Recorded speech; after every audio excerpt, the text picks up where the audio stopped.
Good evening. आज हम लोग क्लास 10th के एक्सरसाइज 5.2 के क्वेश्चन नंबर 9 को लेकर के मिले। क्वेश्चन है बड़ा मजेदार, आपको भी बना देगा एकदम पूरा मजेदार, इसलिए लास्ट तक देखिएगा और क्वेश्चन प्रॉपर रूप से समझ में आ जाएगा। क्वेश्चन क्या कहता है?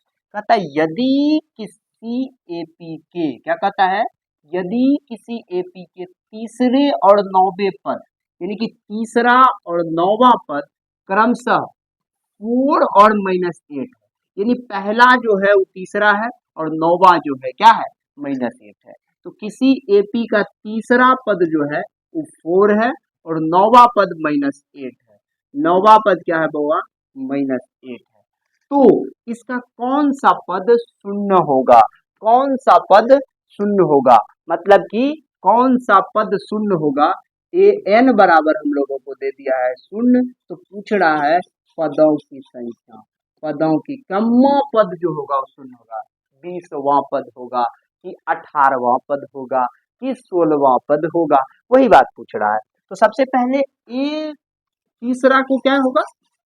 a plus 2d is equal to 4, समीकरण first. a plus 8d is equal to -8, समीकरण सेकेंड। यहाँ तक समझ में आ गया? अब यहाँ साइन देख लीजिए, प्लस प्लस है, सेम साइन है, लिख देंगे घटा देकर। समीकरण 1 तथा 2 को घटाने पर, तो समीकरण 1 क्या है? a plus 2d is equal to 4, a plus 8d is equal to -8, घटा दीजिए, माइनस माइनस प्लस, ई गया नानी कि यहाँ हो गया -6d और ये हो गया 12। अब इससे इसको कटाएंगे तो d का वैल्यू निकल करके आएगा -2। यहाँ तक समझ में आ गया ना? अब d का मान समीकरण 1 में रख दीजिए।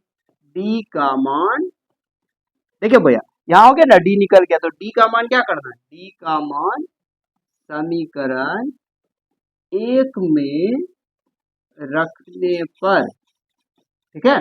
समीकरण 1 क्या है बउआ? यहाँ देखो, a plus 2d is equal to 4, क्या है? a plus 2d is equal to 4। अब आप बताओ a का वैल्यू कितना निकला है? कुछ नहीं। d कितना है? -2 है, is equal to 4, plus minus -2 2 जा 4, अभी -4 उधर जा करके बन गया +4, तो a इज इक्वल टू क्या हो गया? 8। a कितना हो गया हम लोगों का? 8। अब मेरे पास a भी है और d भी है। अब कर्म कांड करने में क्या दिक्कत?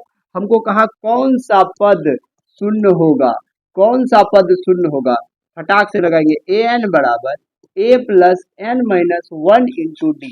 a में निकाले हम लोग 8, d निकला है -2, an बराबर है 0 और n निकालना है हम लोगों को, तो an में 0, a में 8, n में कुछ नहीं, और d में कितना है बउआ? तो d में है -2, ई 8 इधर आ गया तो क्या हो जाएगा? -8 होगा ना, और इधर क्या है? n -1, ई -2 इधर आ जाएगा, कट गया, तो 4 दूना क्या हो गया?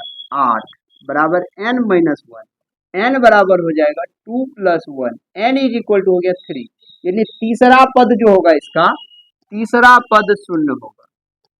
तीसरा पद शून्य होगा। शायद अच्छा से आपको समझ में आ गया होगा। इसका जो इस एपी का जो है तीसरा पद शून्य हो जाएगा। शायद आपको यहाँ अच्छा समझ में आ गया होगा। हम लोग मिलते हैं नेक्स्ट वीडियो में, तब तक के लिए बाय बाय। आपकी सुंदरता आपको मुबारक।